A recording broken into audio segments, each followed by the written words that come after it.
नमस्कार, मी डॉक्टर कविता राणे. लक्षवेधीमध्ये आपल्या सर्वांचं स्वागत. भारत आणि अमेरिका या दोन देशांमध्ये झालेल्या व्यापार करारानं देशाच्या राजकारणामध्ये वादळ आणले. अमेरिकेचे अध्यक्ष डोनाल्ड ट्रम्प यांनी जगभरातल्या वेगवेगळ्या देशांवर टॅरिफ अस्त्र उगारलं होतं. भारतावरही 50% टॅरिफ लादलं. त्यामुळे भारतीय मालाचा अमेरिकेतला प्रवास कठीण झाला. यातून मार्ग काढण्यासाठी भारत आणि अमेरिकेमध्ये नुकताच एक व्यापार करार झाला. पण या करारातल्या अटी या भारतासाठी अत्यंत जाचक आहेत आणि फक्त अमेरिकेच्या फायद्याच्या आहेत असा आरोप विरोधक आता करतात. प्रामुख्याने 3 मुद्द्यांवर या करारावर टीका होतीये. यातला पहिला मुद्दा आहे देशातल्या शेतकऱ्यांचा. गेली अनेक वर्ष भारतीय शेतकऱ्यांचं हित जपण्यासाठी अमेरिकेच्या शेतीमालाला भारतामध्ये प्रवेश नव्हता किंवा असेल तर खूप महाग होता. पण या करारामध्ये सोयाबीनची उत्पादनं, लाल ज्वारी, मक्याची उत्पादनं अशा अनेक गोष्टींना प्रवेश सोपा झालाय. अमेरिकन शेती आणि भारतीय शेतीचा विचार करता या करारातलं हे पाऊल म्हणजे भारतीय शेतकऱ्यांचं प्रचंड नुकसान करणार आहे असा दावा केला जातोय. करारातला दुसरा मुद्दा आहे जो देशाच्या ऊर्जा सुरक्षेवर प्रश्नचिन्ह उपस्थित करतोय. भारतानं रशियाकडून तेल खरेदी थांबवली नाही म्हणून अमेरिकेनं भारतावर अतिरिक्त 25% टॅरिफ लादलं होतं. तो टॅरिफ या करारामध्ये काढून टाकण्यात आला. पण भारत हा अमेरिका आणि व्हेनेझुएला यांच्यासारख्या देशांकडून तेल खरेदी करेल आणि रशियाकडून मिळणारं स्वस्त तेल घेणार नाही असं अमेरिकेच्या वतीनं सांगण्यात आलं. पण भारताकडून यावर कोणत्याही केंद्रीय मंत्र्यानं प्रतिक्रिया दिलेली नाही. त्यामुळे भारतानं तेल कुठून खरेदी करायचं हे आता अमेरिका ठरवणार का, हाही सवाल विरोधक आता करतायत. तिसरा मुद्दा आहे देशाच्या डिजिटल डेटा सुरक्षेचा. भारताच्या 140 कोटी नागरिकांचा डेटा भारत अमेरिका करारामुळे सहजपणे अमेरिकन कंपन्यांना मिळणार आहे. त्यामुळे एआयच्या युगामध्ये भारताची डिजिटल सुरक्षाच धोक्यात आल्याचा आरोप विरोधकांनी केलाय. या सगळ्या मुद्द्यांच्या निमित्तानं लोकसभेमध्ये राजकारणही जोरात सुरू आहे. इतकं जोरात आहे की पंतप्रधानांना देश विकताना काहीच वाटत नाही का, हा सवाल आज राहुल गांधी यांनी लोकसभेत केला. या करारामुळे अमेरिका मालक बनली आहे आणि भारताला सेवकासारखं वागवते असंही राहुल गांधी यांनी म्हटलं. पण या करारातले सगळे मुद्दे इतके गंभीर आहेत आणि इतके देशव्यापी आहेत की त्यावर या हेडलाईन्स राजकारणाच्या पलीकडे जाऊन चर्चा होणं गरजेचं आहे, लोकसभेत सुद्धा आणि लोकसभेच्या बाहेर सुद्धा.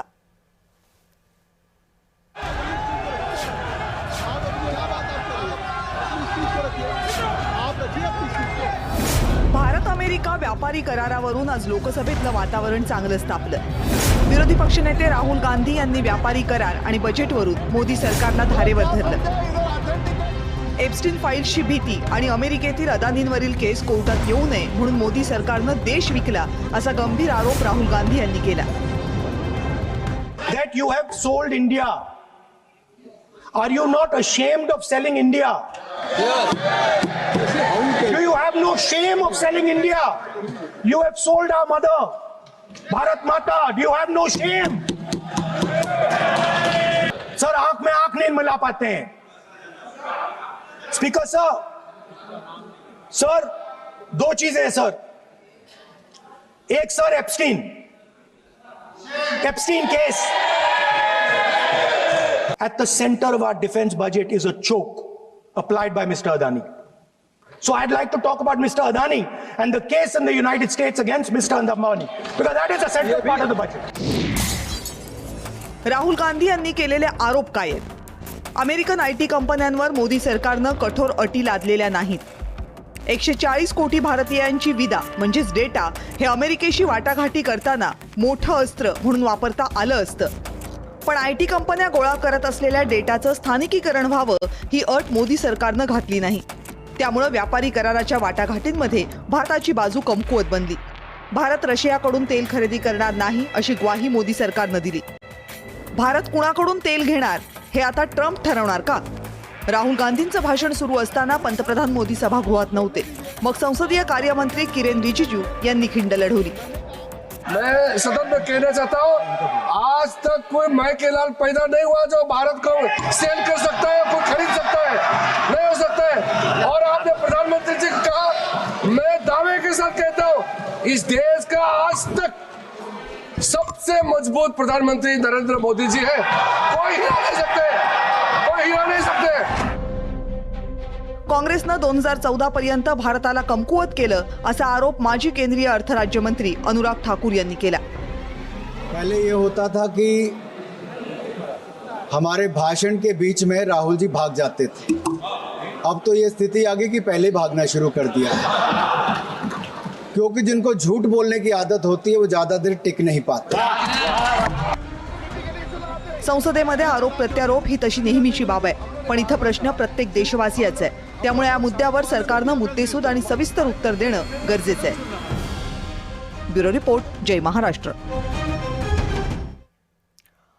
आणि या सगळ्या मुद्द्यांवर बोलण्यासाठी आता आपल्या सोबत आहेत भाजपचे प्रवक्ते अजित चव्हाण. अजितजी नमस्कार.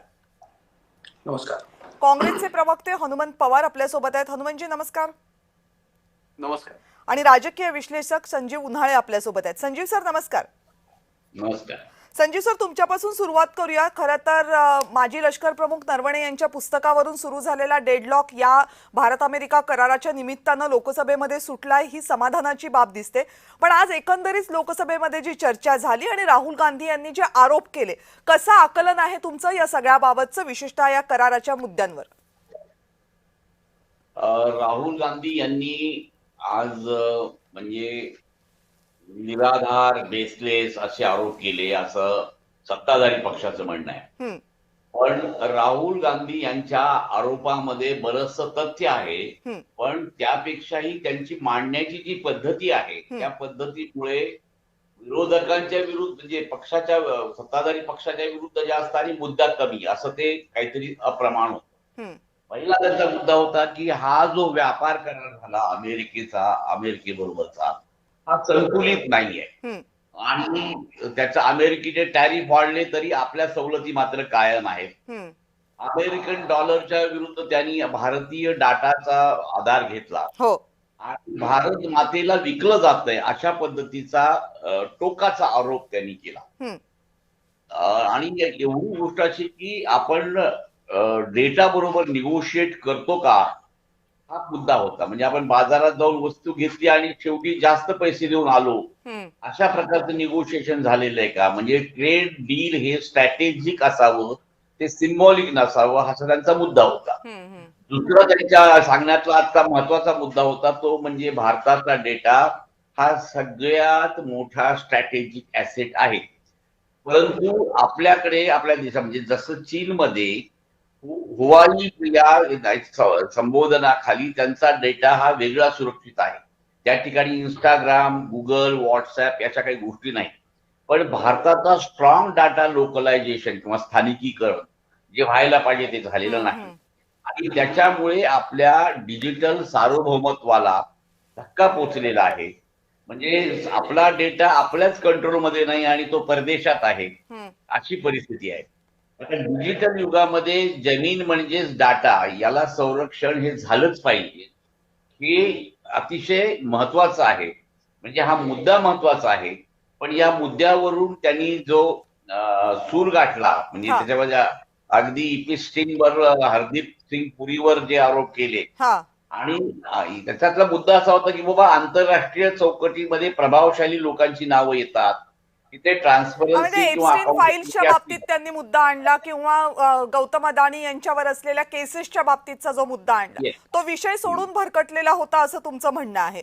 हनुमंत पवार यांच्याकडे जाऊयात. हनुमंत पवारजी, खरं तर सुरुवात केली होती त्यावेळेस जे मुद्दे होते ते कराराशी संबंधित होते, पण जसं आता संजीव उन्हाळे सर सुद्धा म्हटले की त्या मुद्द्यांकडनं मग अचानकपणे तुम्ही देश विकलाय का, तुम्हाला जो डाव टाकला गेलेला आहे तो एप्स्टीन फाईल्समुळे टाकला गेलेला आहे किंवा त्यांनी अदानींवर जी केस अमेरिकेमध्ये प्रलंबित आहे, प्रस्तावित आहे, त्याच्या अनुषंगाने टाकला गेलाय, ती केस मुळात अदानींवर नाहीच आहे, ती पंतप्रधानांवर आहे.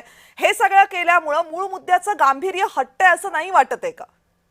कविताजी, अगदी राहुलजींनी जी जी उदाहरणं दिली ती भारत अमेरिका व्यापार कराराला अनुलक्षून उदाहरणं होती. पहिलं साधं म्हणणं आहे की आमच्या देशामधला शेतकऱ्यांचा शेतमाल आयात निर्यात हा अमेरिकेच्या किंवा कुठल्याही परकीय देशाच्या कराराचा मुद्दा असू शकत नाही. तो व्यापाराचा मुद्दा होता. तो 5-25 वर्षे करार करण्याचा मुद्दा नव्हता. त्याच्यावर अटलजीचं सरकार असेल, मनमोहन सिंग साहेबांचं सरकार असेल, त्या अगोदरची सरकार असतील, सगळ्यांचं एकमत होतं. हा पहिला करार असा आहे ज्यामध्ये शेतीला त्यांनी इन्क्लूड केलेला आहे.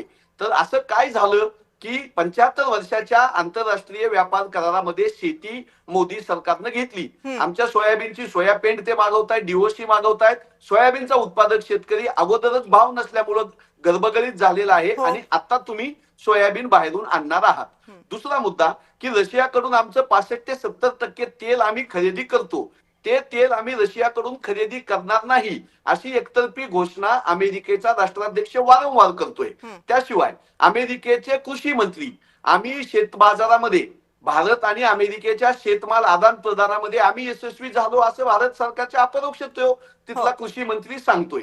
हे सगळं झाल्यानंतर 50% 1.5 वर्षापूर्वी लावलेला टेरिफ टॅक्स आपला 18% आणला, जो 1.5 वर्षापूर्वी 1.5 किंवा 2% होता. 2% टेरिफ 18% का आणला? त्याच्याबद्दल काय तुमचं म्हणणं होतं? सरकारचं संसदेमध्ये बोलायला तयार नाही. परराष्ट्र मंत्री व्यापार मंत्र्यावर ढकलतायत, व्यापार वाणिज्य मंत्री परराष्ट्र मंत्र्यावर ढकलतायत, पंतप्रधान बोलायला तयार नाहीत. शेवट सांगतो मी तुम्हाला की भारतामध्ये ज्या अमेरिकेच्या वस्तू येणार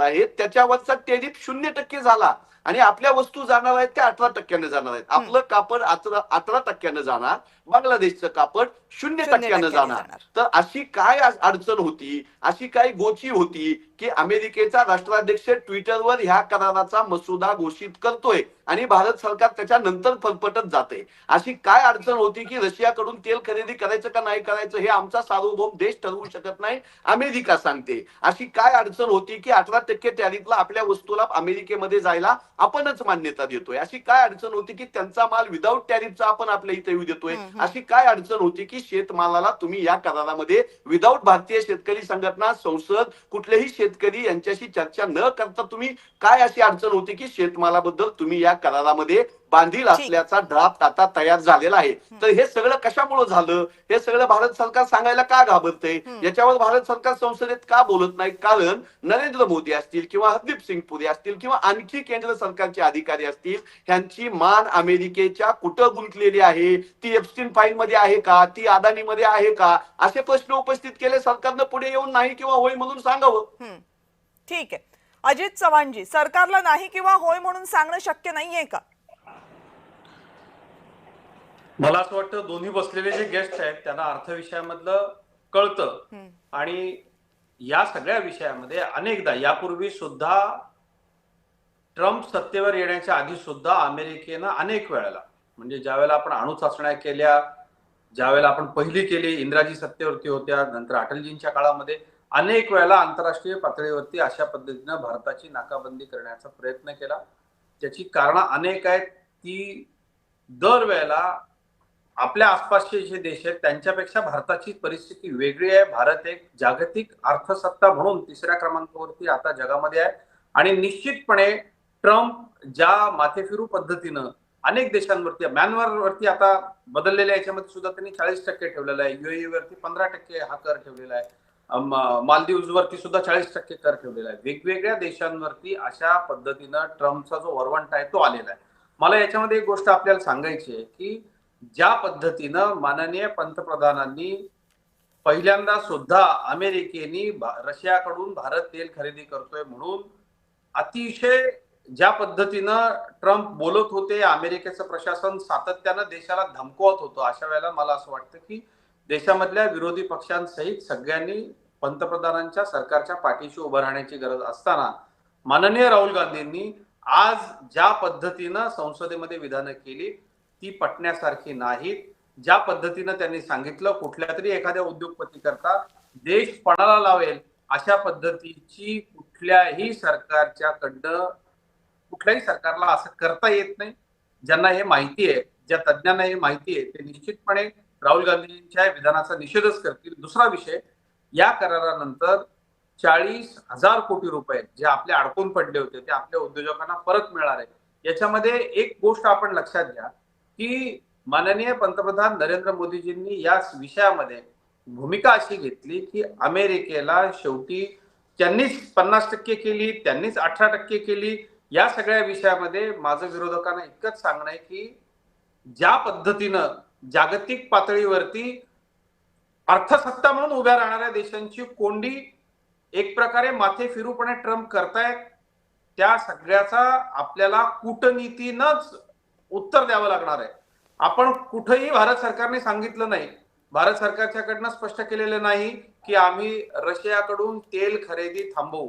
मला असं वाटतं या विषयामध्ये अनेक तज्ञांनी आपली मतं व्यक्त अजितजी, केलेली आहेत अजितजी. आणि आंतरराष्ट्रीय पातळीवरती एक प्रकारे हा कूटनीतीचा भाग असतो. अजितजी, हे ज्याला जे ज्याला करार आहे, तुम्ही कूटनीती म्हणताय त्याला उत्तर देणं गरजेचं आहे. ऑन अन ॲव्हरेज जे 3% टॅरिफ होतं ते आता 18% गेले, जवळपास 6 पटींनी. 50% एक मिनिट माझा प्रश्न, आपण अर्थ विषयावर बोलतोय, आपण आकड्यांनुसार बोलूया.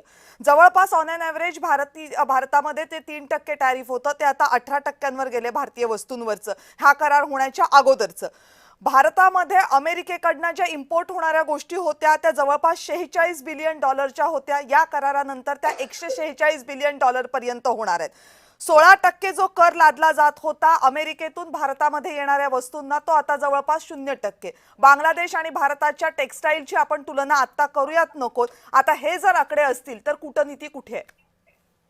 मी आपल्याला तेच सांगतोय की अमेरिका एकतर्फी घोषणा करत असताना भारताकडनं काय सुरू आहे, तज्ञ आपले काय म्हणतायत, सरकार आपलं काय म्हणतंय, त्याचा आपण विचार केला पाहिजे. प्रश्न तोच आहे की अमेरिकेकडनं एकतर्फी घोषणा होत असताना भारताकडनं काही सांगितलंच जात नाहीये, हा मुद्दा आहे. त्याच्यावर क्लॅरिटी तर आली पाहिजे ना भारताला.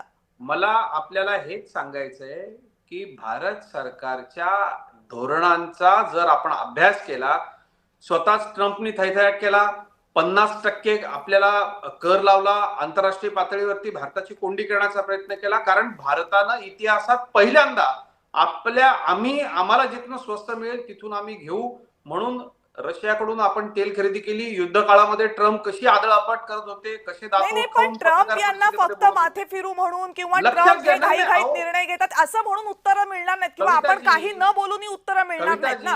उत्तरं ही एकदा करार झाल्यानंतर त्याचे स्पेसिफिकेशन समोर यायला पाहिजेत, त्याची उत्तरं देशवासियांना मिळाली पाहिजेत. जर ती मिळाली नसतील तर त्याला कूटनीतीच्या खाली आपल्याला लपवता येणार नाही ना. अजितजी, संजीवजी बरोबर बोलतेय ना मी? अगदी बरोबर आहे. एक लक्षात घ्या, माझं उत्तर कविताजी नाही, मला उत्तर देऊ देत ना. माझं उत्तर कुठं पूर्ण झालंय? मला उत्तर देण्याची संधी न देता तुम्ही प्रश्नांचा भडीमार नाही, कारण बराच वेळ झाला. मी येते परत तुमच्याकडे, कारण बाकीच्यांना पण वेळ दिला. पण ठीक आहे, 30 सेकंदात तुमचं उत्तर पूर्ण. नाही, असं कसं काय 30 सेकंदात? तुम्ही 30 सेकंद प्रश्न मग विचारा. ठीक आहे अजितजी, मी तुमच्याकडे पुढच्या राऊंडला येते. पुढच्या राऊंड नाही, तुम्ही म्हणाल तसं तेवढा वेळ नाही देता येणार. तुम्ही जर देणार असाल उत्तर तर थोडक्यात द्या. तुम्ही सगळीकडचं मलेशिया वगैरे सांगाल नाही, तुम्ही थोडक्यात देऊ शकत असाल उत्तर तर द्या.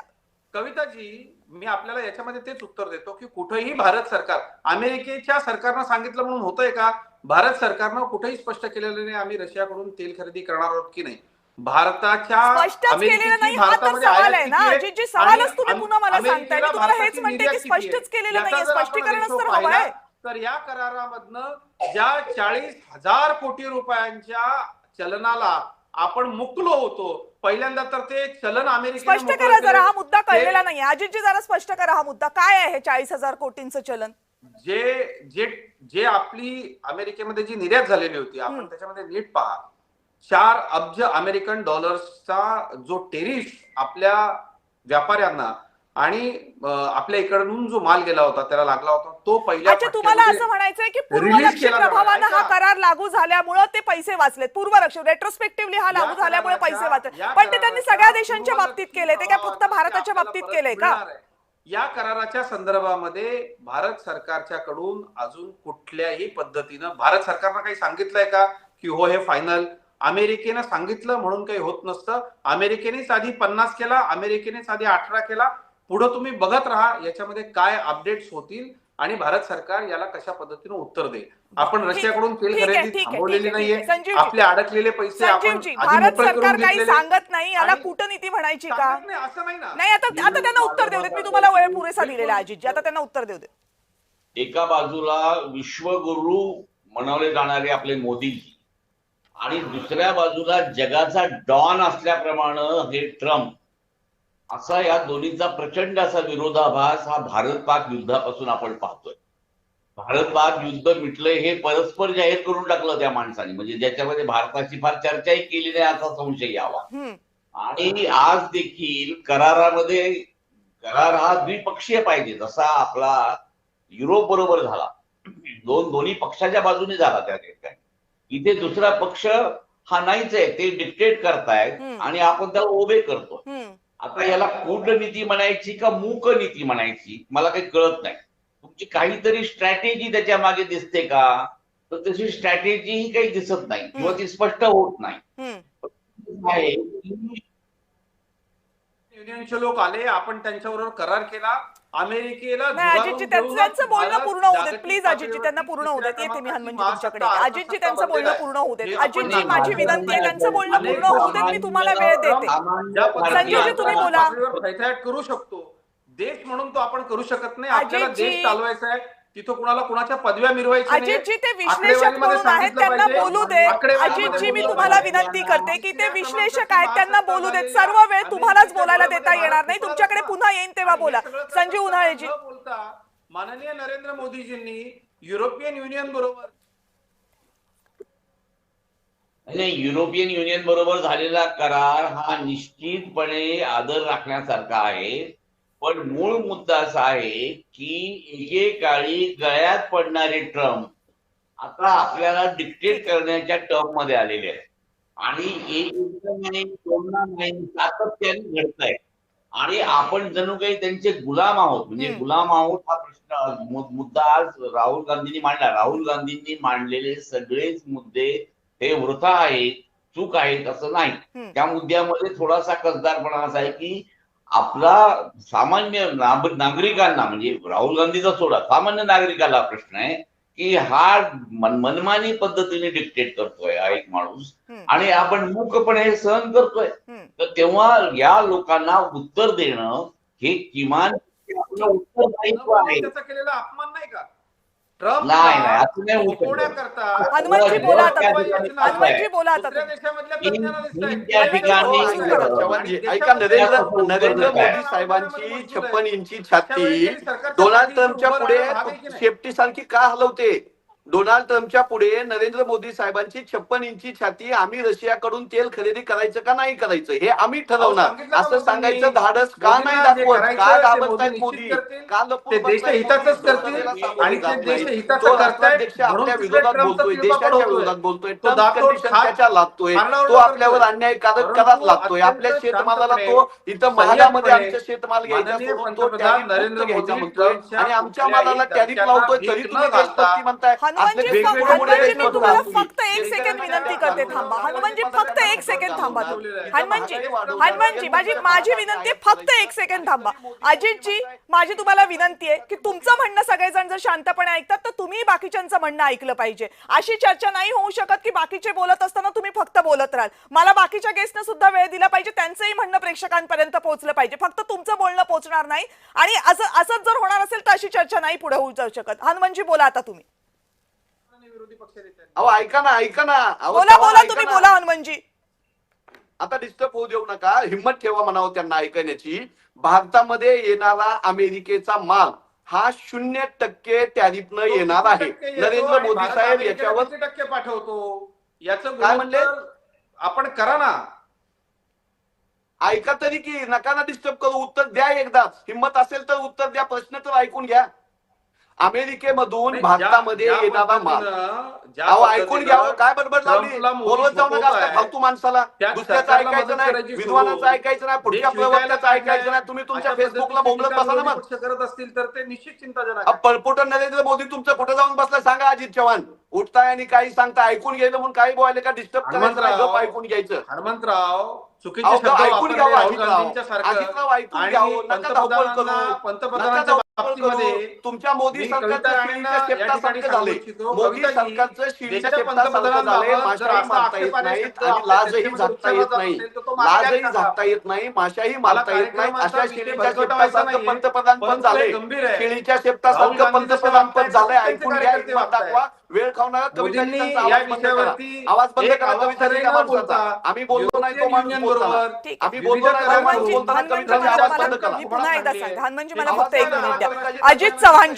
अजित चव्हाणजी मी तुम्हाला सांगून थकलीये की तुम्ही दुसऱ्यांचं पण ऐकून घ्या. तुम्ही सातत्यानं सगळ्या गेस्टच्या मध्ये जर बोलत असाल तर मग बाकीच्यांनी आपलं म्हणणं कसं पूर्ण करायचं? त्यांनाही त्यांचं म्हणणं देण्याचं तेवढी तर लोकशाही ठेवा.